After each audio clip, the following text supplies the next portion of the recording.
বাবা মাফ করবেন, এটা সব গুলিয়ে যাচ্ছে আমার। রাজ্যের মুখ্যমন্ত্রী কার বিরুদ্ধে নামলেন? স্বাস্থ্যমন্ত্রীর বিরুদ্ধে। সেই স্বাস্থ্যমন্ত্রীর নাম কি? মমতা বন্দ্যোপাধ্যায়। মমতা বন্দ্যোপাধ্যায়ের বিরুদ্ধে অভিযোগ করলেন যে মমতা বন্দ্যোপাধ্যায় স্বাস্থ্য দপ্তর দুর্নীতিগ্রস্ত। মমতা বন্দ্যোপাধ্যায়ের অভিযোগ করলেন যে পুলিশ কোনো কাজ করছে না। তারা শুধু মনমান ইস্ট বেঙ্গলের সমর্থক। কোনো অরাজনৈতিক একটা জায়গা থেকে তারা করলো, তাদের ঠেঙানো হলো, লাঠি নিয়ে তেড়ে যাওয়া হলো। কেন রে ভাই? তারা মনমান ইস্ট বেঙ্গলের সমর্থক, তারা প্রতিবাদ করতে পারবে না? তোমার বিরুদ্ধে বলছে বলে তোমার গা জ্বলছে? আন্দোলন, অবস্থান, মঞ্চ এসব করতেও না হাইকোর্টের পারমিশন নিতে হচ্ছে। কাদের আড়াল করতে চেয়েছিলেন প্রশাসন, সরকার, মুখ্যমন্ত্রী বা পুলিশ কমিশনার, সেটা আগামী দিনে বেরিয়ে আসবে, প্রকাশ পাবে। দেখুন, এর থেকে তো হাস্যকর কিছু হতে পারে না। যিনি অপরাধী তিনি অপরাধের শাস্তি চাইছেন।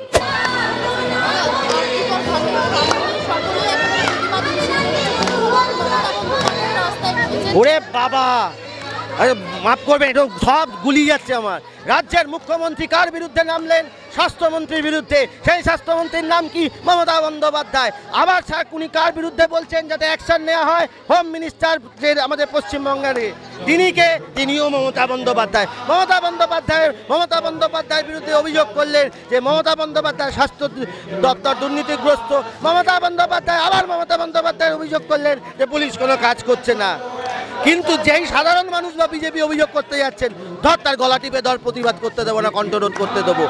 উনি নিজের বিরুদ্ধে নিজে প্রতিবাদ করবেন, নিজেই সলিউশন করবেন, নিজেই সব কিছু করবেন। আর আমরা ভারতীয় জনতা পার্টি যে করতে যাব, আমাদের স্থান হবে জেলে, লালবাজার, যে কোনো থানার মধ্যে, লকআপের মধ্যে, নাহলে ডান্ডা পেটা খাও। রাস্তায় নেমে কি বলছিলেন উনিই জানেন। তার কারণ ওনার দলের নেতারা তো আবার বলছেন যে মহিলাদের প্রতি কটূক্তি করে বলছেন।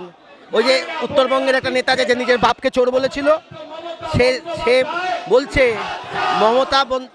যারা মহিলারা রয়েছেন তিনি মমতা বন্দ্যোপাধ্যায়কে সমর্থন করছেন, করে মহিলাদের প্রতি কটূক্তি করছেন, করে এই অপরাধীদের যারা শাস্তি পাচ্ছেন এবং যারা রাত্রিবেলা রাস্তায় মহিলারা নেমেছিলেন তাদের প্রতি কটূক্তি করছেন। আরে লাখে লাখে মহিলারা সেদিন নেমেছিলেন, সবাইকে প্রায় বিজেপি বানিয়ে দিচ্ছেন সেদিনকে। বহু যারা দল করেন না এমন নেমেছেন।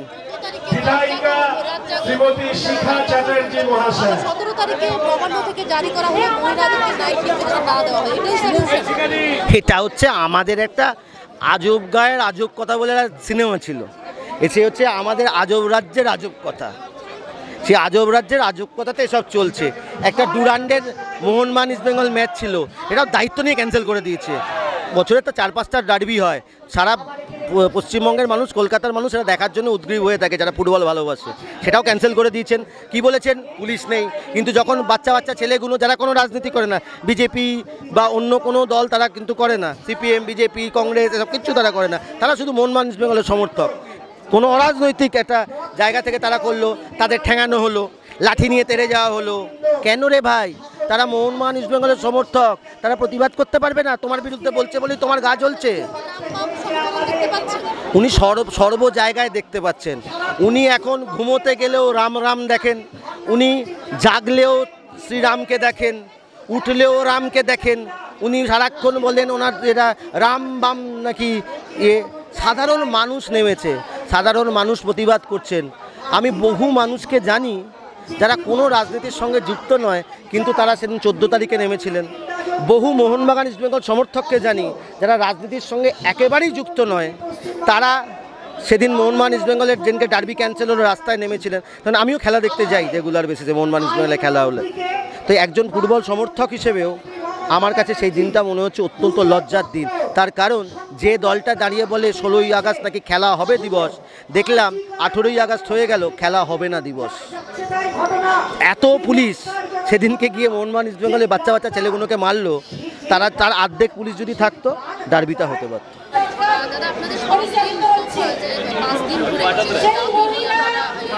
হ্যাঁ, আন্দোলন, অবস্থান, মঞ্চ এসব করতেও না হাইকোর্টের পারমিশন নিতে হচ্ছে।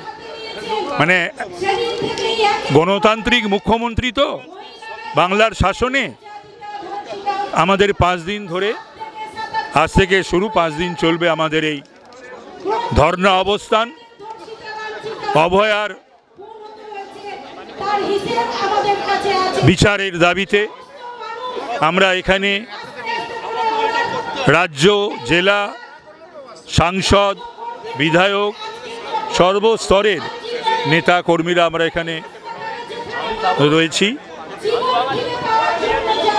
এবং ইতিমধ্যেই বাংলায় অপ্রতিরোধ্য দুর্বার গণ আন্দোলন তৈরি হয়েছে।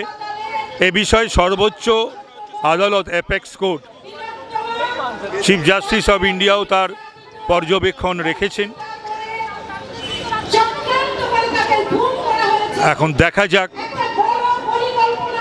কাদের আড়াল করতে চেয়েছিলেন প্রশাসন, সরকার, মুখ্যমন্ত্রী বা পুলিশ কমিশনার, সেটা আগামী দিনে বেরিয়ে আসবে, প্রকাশ পাবে।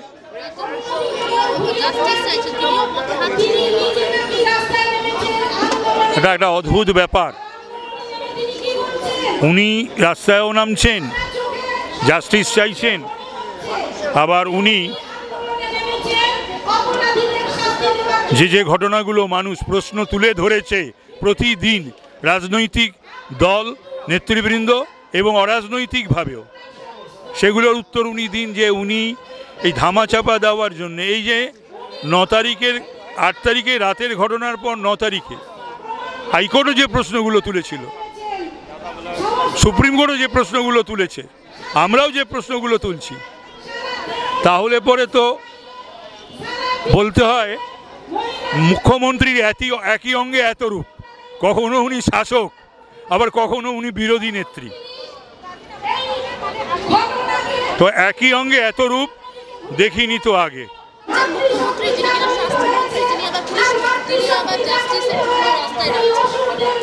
দেখুন, এর থেকে তো হাস্যকর কিছু হতে পারে না। যিনি অপরাধী তিনি অপরাধের শাস্তি চাইছেন। ফলে এই ধরনের নাটক দিয়ে অন্তত এই যে বাঁধভাঙা মানুষের প্রতিবাদ, সেটাকে রাজ্যের বর্তমান মুখ্যমন্ত্রী যে সার্কাস চালিয়েছেন এতদিন, সেই সার্কাস এবার উনি চালাতে পারবেন না।